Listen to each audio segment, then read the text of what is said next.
আল্লাহর নূরের তাজাল্লিতে মনে হয় জান্নাতটা চমকে উঠছে, এইটা মনে করিয়া জিবরাইল সেজদা দিয়া দিছে।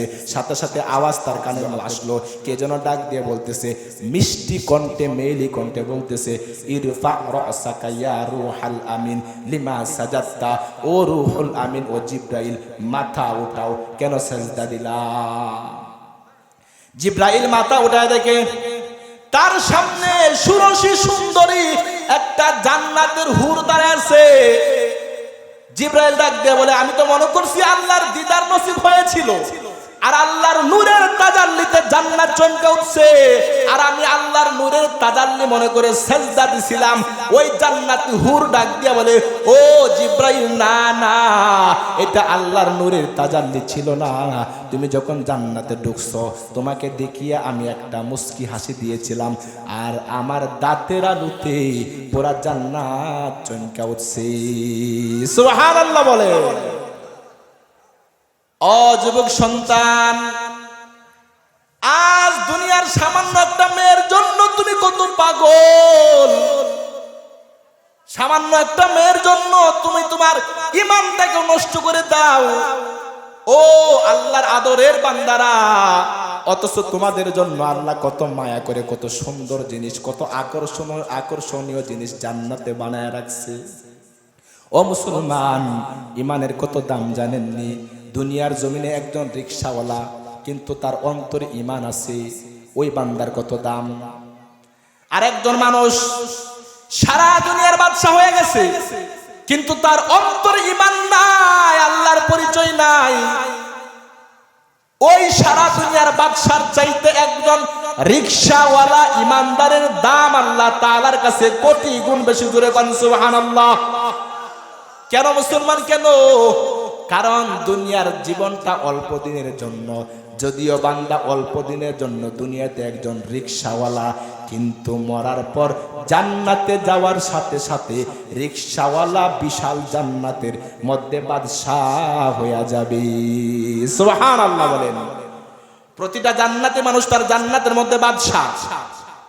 ও যুবক সন্তান, দুনিয়ার জমিনে তুমি সামান্য ক্ষমতার লোভে পড়িয়া তুমি তোমার ঈমান বিক্রি করে দিতেছো।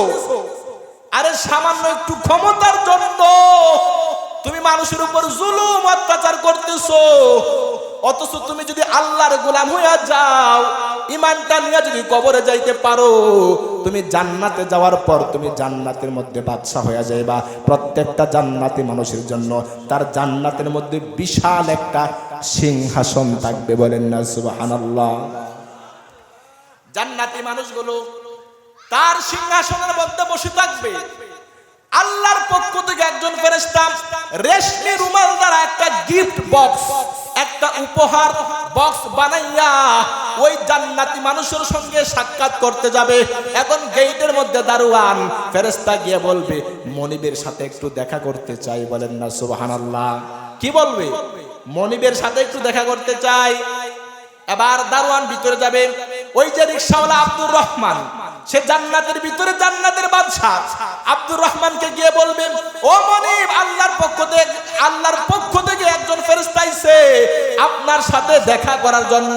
এবার জান্নাতে মানুষটা ডাক দিয়ে বলবে, তারে নিরাপত্তার সাথে প্রবেশ করে দাও। ও নবীর উম্মতের দল, এবার ফেরেশতা যেই মাত্র ঢুকবে, এবার সে তার গিফট বক্সটা ওপেন করবে, খুলবে। খোলার পর দেখতে পারবে এটার মধ্যে একটা ফল। ফেরেশতা ডাক দিয়ে বলবে, আপনার রব আল্লাহ এই ফলটা আপনাকে উপহার দিয়েছেন। বলেন সুবহানাল্লাহ। জান্নাতি মানুষটা ডাক দিয়ে বলবে, আরে এই ফল তো আমার কাছেই আছে, এই ফল তো কিছুক্ষণ আগে আমি খাইলাম, এই ফলটা আবার পাঠানোর কি প্রয়োজন ছিল? ফেরেশতা ডাক দিয়ে বলবে, আপনার রব আল্লাহ বলছেন এখান থেকে এক টুকরা খেয়ে দেখার জন্য। এবার ওই জান্নাতি মানুষটা যেই মাত্র আল্লাহর পাঠানো ফল থেকে এক টুকরা খাবে, তখন তার অনুভূতি এমন হবে সে জান্নাতের মধ্যে যত প্রকারের ফল খেয়েছিল সমস্ত ফলের স্বাদ আল্লাহ একটা ফলের মধ্যে দিয়া দিছে। সুবহানাল্লাহ বলে। মুসলমান ইমানদার আল্লাহর গোলাম, আল্লাহ বলেন ইল্লাল্লাযীনা আমানু, দুনিয়ার জমিনে যারা ঈমান এনেছে এরা ক্ষতিগ্রস্ত না। এরা ধ্বংসের মধ্যে নিমজ্জিত না, এরা জাহান্নামেও যাবে না, এরা ডাইরেক্ট জান্নাতের মেহমান। ও যুবক সন্তান, এই জন্য বেঈমানের দল আমাদের দামি এই ঈমানটাকে নষ্ট করার জন্য পাইতারা করে কথা বলেন ঠিক কিনা? ঈমানটাকে নষ্ট করা যাবে না। এই জন্য দুনিয়ার জমিনে যারা ঈমানের মজা বুঝেছে, ঈমানের দাম যারা জানতে পারছে, এরা নিজের গর্দান পর্যন্ত দিয়া দেয়, এরা নিজের জীবনটা পর্যন্ত দিয়া দেয়, এরপরও ঈমান ছাড়ে না। সুবহানাল্লাহ বলেন না? অপরদার আড়ালের মা, অতীতে এমন অনেক মা ছিল যারা নিজেদের ঈমানটাকে রক্ষা করার জন্য নিজের দুধের সন্তানটাকে পর্যন্ত কুরবানি করে ফেলছে। জালেমরা মায়ের সামনে তার সন্তানটাকে জবে করে ফেলছে, এরপরেও মা তার ঈমান ছাড়ে নাই। ও মা গো, ভালো করে শুনে নেন, মা তার জীবন পর্যন্ত দিয়া দিছে, কিন্তু ঈমান ছাড়ে নাই। ওই যে ফেরাউন জালেম বাদশা, নিজেকে সে খোদা দাবি করছিল। ফেরাউনের স্ত্রী ছিল আসিয়া, বড় আল্লাহর পাগল, বলেন না সুবহানাল্লাহ। ফেরাউন নিজেকে খোদা দাবি করছিল, আর ফেরাউনের স্ত্রী আসিয়া গোপনে গোপনে আল্লাহর প্রতি ঈমান, গোপনে গোপনে আল্লাহর ইবাদত করে। ফেরাউন যেই মাত্র জানতে পারছে তার ঘরের বিবিটা তাকে খোদা মানে না, আল্লাহর ইবাদত করে, ফেরাউন দৌড়ায় গেছে আসিয়ার কাছে গিয়ে বলে, ও আসিয়া, কি খবর, তুমি নাকি আমাকে খোদা মানো না? আসিয়া ডাক দে বলে, কশ্চিনকালেও সম্ভব না, আমার খোদা আমার রব হলেন, তিনি হলেন কে? জোরে বলেন, আমাদের রব কে? ফেরাউনের মেজাজ গরম হয়ে গেছে, দৌড়ায় তার মন্ত্রী হামানের কাছে গিয়ে বলে, হামান, খবর তো খুব খারাপ, আমার ঘরের বউ আমাকে খোদা মানে না। হামান ডাক দিয়ে বলে, কি লজ্জার কথা, ঘরের বিবি যারে খোদা মানে না, মানুষে কি মানবে? হামান বলে, ও ফেরাউন, তাড়াতাড়ি আসিয়ার হাতে পায়ে পেরেক মেরে দাও, উত্তপ্ত মরুভূমির মাঝে আসিয়াকে শোয়াইয়া দাও, আসিয়ার চেহারাটা সূর্যের দিকে করে দাও, আর বড় ঈমানটা যেন ছাইরা দেয়। ফেরাউন তাড়াতাড়ি গেছে, আসিয়াকে উত্তপ্ত মরুভূমির মধ্যে শোয়াইয়া হাতে পায়ে পেরেক মারছে। ও নবীর উম্মতের দল, শুধু কান দিয়ে শুনলেই হবে না, অন্তর দিয়ে একটু বুঝতে হবে। এবার নিজেকে একটু কল্পনা করুন না, কোন জালেম যদি আপনার হাতে পায়ে পেরেক মারতো, তাহলে ঈমানটা রক্ষা করা কি সম্ভব হইতো নাকি? কিন্তু আসিয়া তো আল্লাহর জন্য পাগল, আসিয়ার হাতে পায়ে পেরেক মারছে। আসিয়া ডাক দিয়ে বলে, ফেরাউন, তুমি আমার জীবনটাও নিয়ে নিতে পারো, এরপরেও আমি আমার আল্লাহর প্রতি ঈমান ছাড়ব না।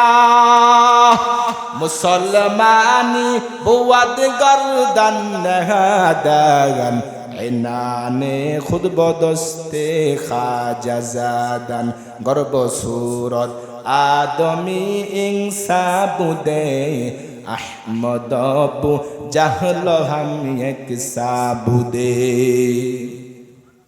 ফেরাউন আবার দৌড়ায় গেছে হামানের কাছে গিয়ে বলে, হামান, আসিয়ার তো ঈমান ছাড়ে না, আমাকে রব মানে না। ফেরাউন বলে, হামান বলে, ও ফেরাউন, আসিয়ার গায়ের চামড়াগুলো টেনে টেনে খুলে ফেলো। ও আমার মা, অন্তর দিয়ে একটু চিন্তা করবেন, আজকে আমাদের ঈমানের কি অবস্থা, আমাদের অন্তরে আল্লাহর প্রতি কতটুকু ভালোবাসা আছে, একটু চিন্তা করেন না। অথচ আসিয়া তো আপনার মতো একজন মা ছিল। আসিয়ার শরীর থেকে ফেরাউন একটা জীবন্ত মানুষের শরীর থেকে চামড়াগুলো টেনে টেনে খুলে ফেলা হচ্ছে। আসিয়ার চক্ষু দিয়া পানি পড়ে আর জবানটা নড়তেছে। ফেরাউন মনে করছে আসিয়া কষ্ট পাইয়া সে ঈমানটা ছাইরা দিছে। ফেরাউন তার কানটা আসিয়ার জবানে নিল আর শুনতে পায় আসিয়ার জবানে আল্লাহ আল্লাহ জিকির করে, সুবহানাল্লাহ বলে। ফেরাউনের মাথা নষ্ট হয়ে গেছে।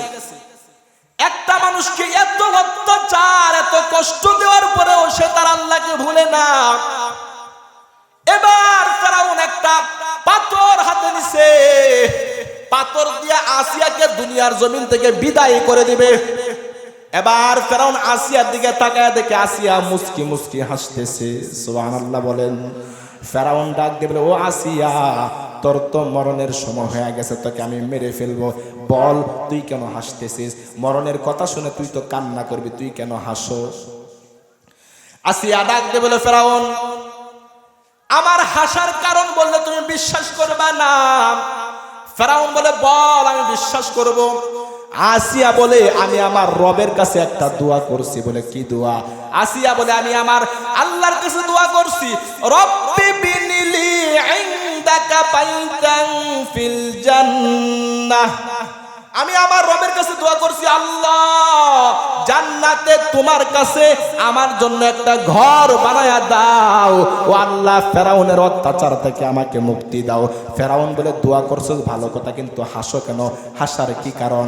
আসিয়া ডাক দিয়ে বলে, ও ফেরাউন, তুমি তো জানো না আমি যেই আল্লাহকে ভালোবেসেছি, যে আল্লাহর জন্য আমি আমার জীবনটা কুরবানি করতেছি, ফেরাউন ওই আল্লাহ আমার দোয়াটা কবুল করিয়া জান্নাতে আমার জন্য একটা ঘর বানাইছে, আর সেই ঘরটা আমার চোখের সামনে তুলে ধরছে, আর এই জান্নাতের ঘরটা দেখে দেখে আমি হাসতেছি।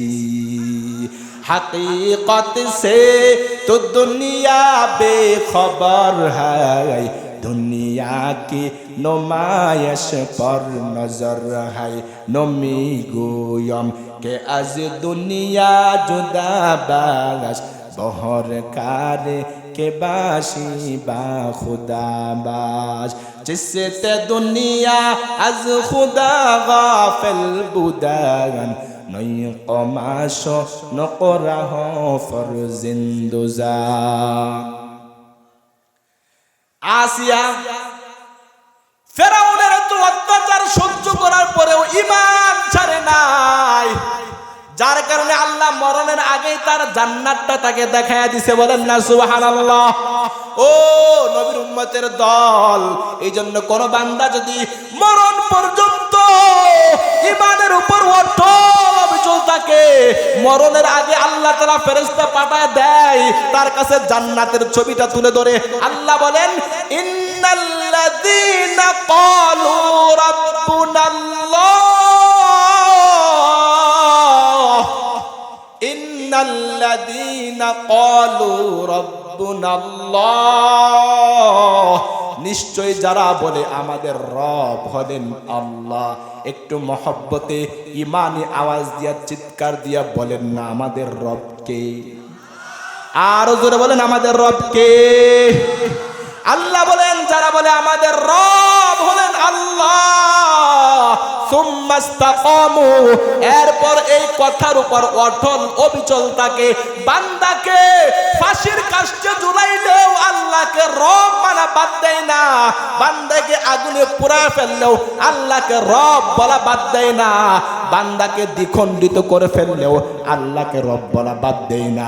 মরণ পর্যন্ত শত অত্যাচার সহ্য করে যে বান্দা আল্লাহকে রব বলবে, ইমানের উপর অটল অবিচল থাকবে, আল্লাহ তাআলা বলেন, তাতানাজ্জালু আলাইহিমুল মালাইকাতু, ফেরেশতা ওই বান্দার কাছে নাজিল হয় আর বলে, আল্লাহ তাখাফু, ও দুনিয়ার ইমানদার, তোমার কোনো ভয় নাই, ওয়ালা তাহজানু, তোমার কোনো চিন্তা নাই, ওয়া আবশিরু বিল জান্নাহ, ফেরেশতা বান্দার চোখের সামনে জান্নাতের দৃশ্যটা তুলে ধরে আর বলে, ও টাঙ্গাইলের আব্দুর রহমান, তুমি তাকায় দেখো না, এই জান্নাতটা আল্লাহ তোমার জন্য বানাইছে।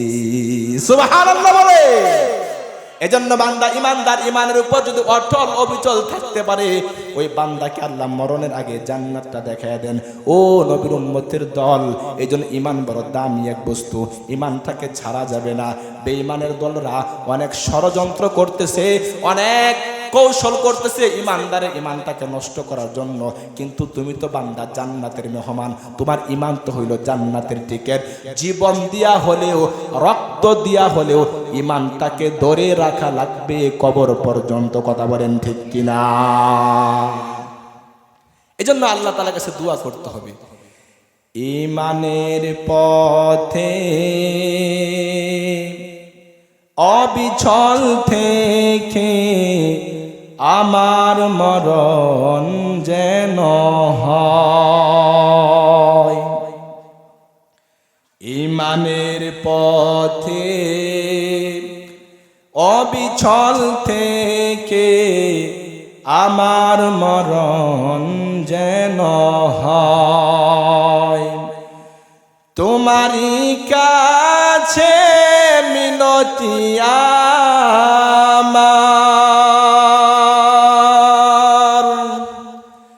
তোমারই কাছে মিনতি আমার, মহামহিম দয়াময়। ঈমানের পথে অবিচল থেকে আমার মরণ যেন হয়। বলেন না আমিন। আমার ভাইয়েরা, বেঈমানের দল আমাদের ঈমানটাকে নষ্ট করার জন্য, আমাদেরকে বেঈমান বানাবার জন্য দুইভাবে চেষ্টা করে। এক নাম্বার হলো শারীরিকভাবে জুলুম অত্যাচার করে ঈমানদারদেরকে ঈমান থেকে হটাবার চেষ্টা করে।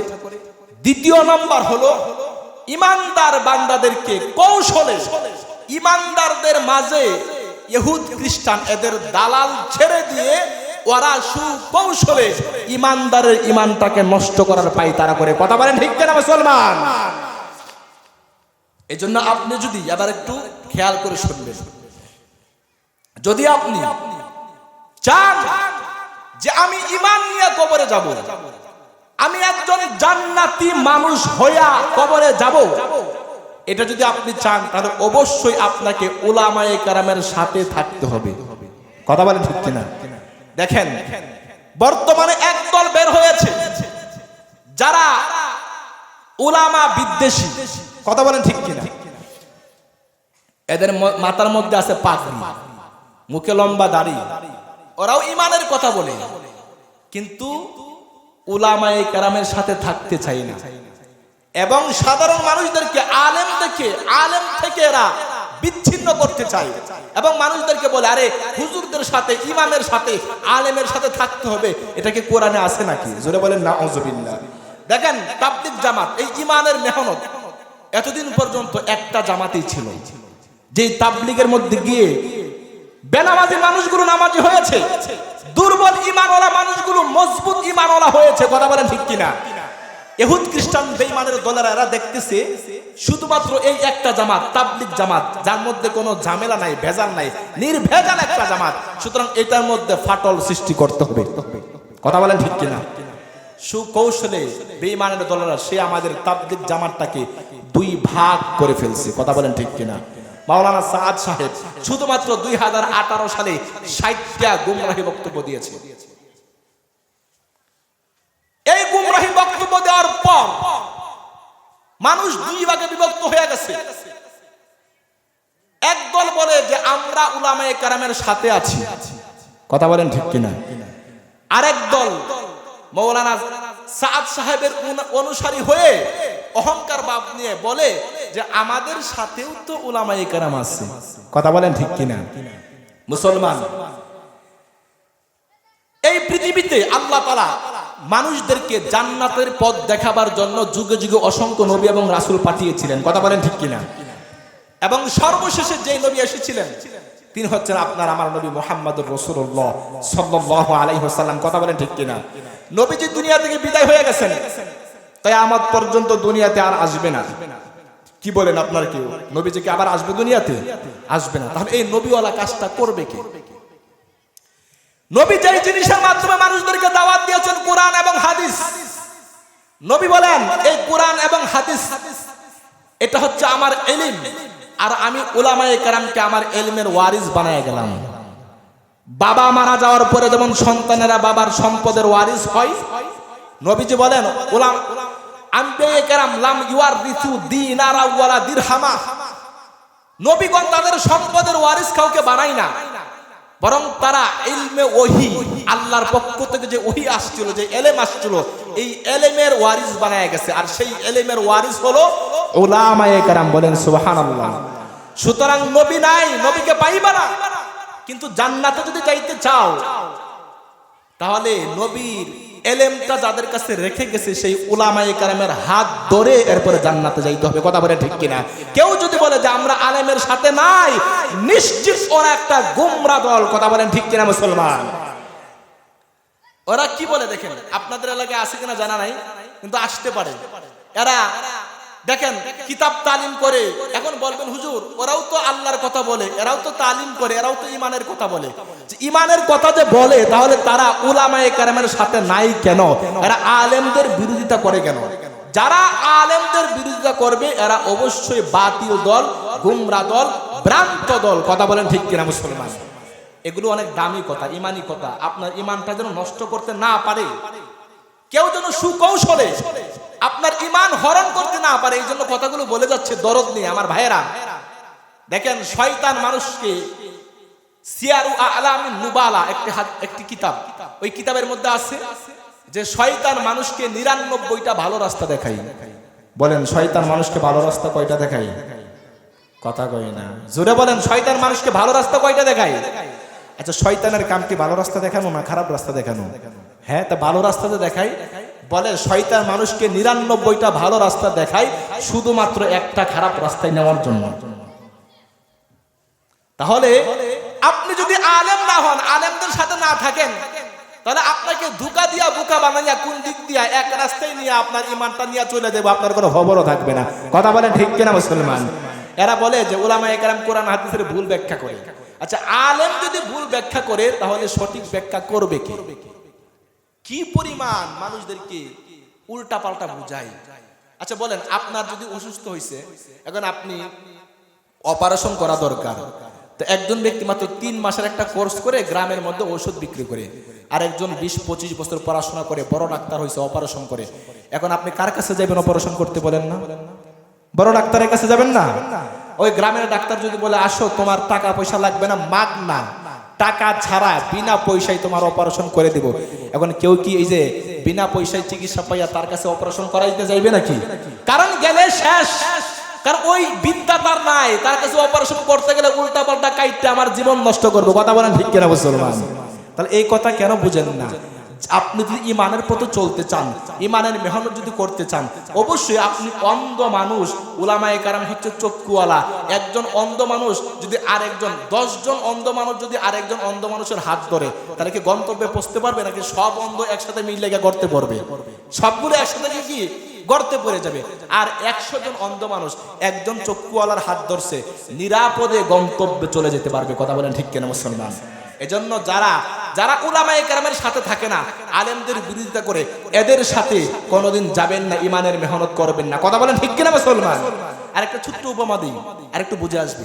যারা বলে উলামায়ে কেরাম নাকি বুঝে না, আরে ইহুদি খ্রিস্টানের দলেরা আমাদের ইমানটাকে নষ্ট করার জন্য কতভাবে ষড়যন্ত্র করে, আপনি সেটা বুঝবেন না, বুঝবে একমাত্র উলামায়ে কেরাম। কথা বলেন ঠিক কিনা মুসলমান? এক মায়ের 3 সন্তান। জোরে বলেন কয় সন্তান? আরো জোরে, জোর হলো না, জোরে বলেন কয়জন? 3 জন। একজন ডাক্তার, একজন ব্যারিস্টার, আর একজন ইঞ্জিনিয়ার। সবাই কি হাই লেভেলের শিক্ষিত মানুষ। তো এই মায়ের অসুস্থ হয়েছে, মা ইঞ্জিনিয়ার ছেলে, মাকে নিয়ে গেছে উন্নত ক্লিনিকে চিকিৎসা করানোর জন্য। ডাক্তার মাকে দেখে প্রেসক্রিপশন করে দিছে, এখানে কিছু টেস্ট, প্রথমে কিছু পরীক্ষা দিছে, টেস্ট এগুলো করায় নিয়ে আসেন। টেস্ট করায় নিয়ে আসছে, টেস্ট দেখে ডাক্তার প্রেসক্রিপশন করে দিছে, ওষুধ নিয়ে ইঞ্জিনিয়ার ছেলে বাড়িতে চলে গেছে।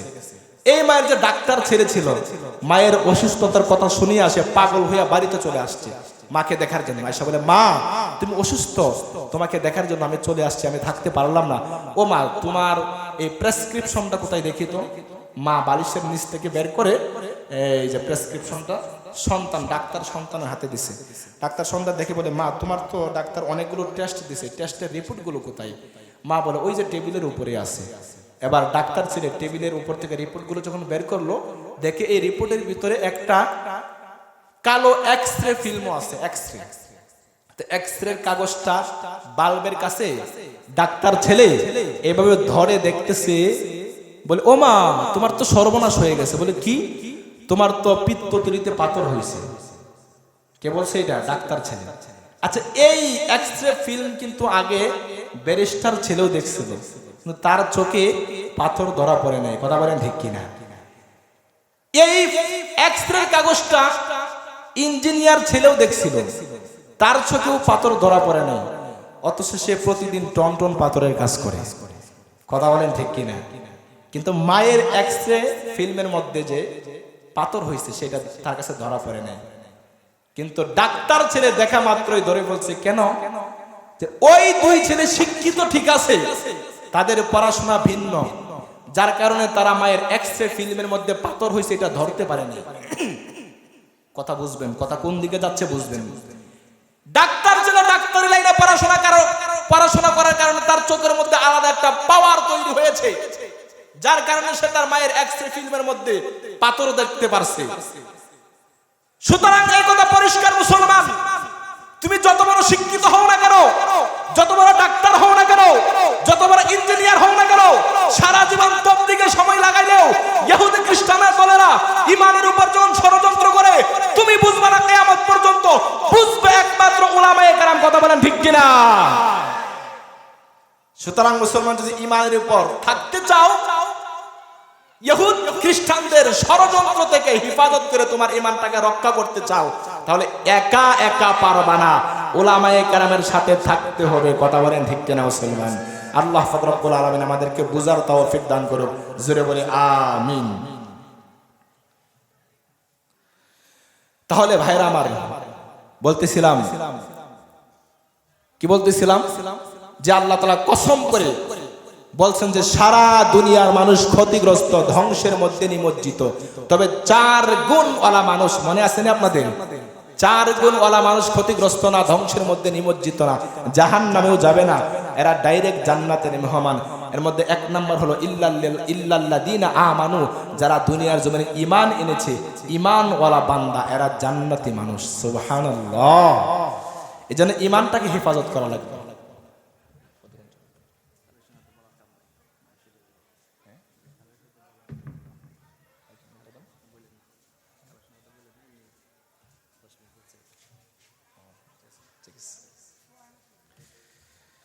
আল্লাহ,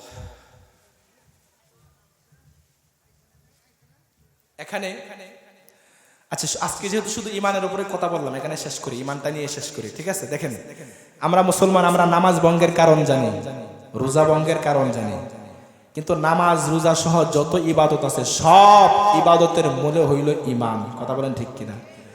ঈমান যদি না থাকে, সারা রাত তাহাজ্জুদ বলেও এগুলো সব বেকার। কথা বলেন ঠিক কিনা?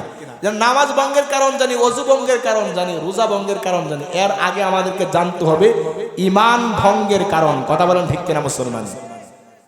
ঈমান ভঙ্গের 10টা কারণ আছে। কয়টা কারণ? এই কারণগুলোর মধ্যে থেকে একটা কারণ যদি কারোর মধ্যে পাওয়া যায়, সে নিজেকে ঈমানদার মনে করবে, কিন্তু তার ঈমানটা নষ্ট হয়ে আসে, বেঈমান হয়ে বসে আছে, তার কোনো খবর নাই। সমাজের মধ্যে বহু মানুষ, বহু ঈমানদার এমন আছে যার ঈমান নষ্ট হয়ে বেঈমান হয়ে বসে আছে, তার কোনো খবর নাই। কারণ কি? ঈমান কি কারণে ভেঙে যায় এটা তারা জানা নাই। এইজন্য একজন ঈমানদার হিসেবে ঈমান ভঙ্গের কারণগুলো আগে জেনে রাখা ফরজ। মনে রাখতে পারবেন তো ইনশাআল্লাহ? 1 নাম্বার ঈমান ভঙ্গের কারণ আশ-শিরকু বিল্লাহ, আল্লাহ তাআলার সাথে শরীক করা। শরীক, কেউ যদি শিরিক করে তার ঈমানটা নষ্ট হয়ে যায়। শিরিক করা মানে কাউকে আল্লাহর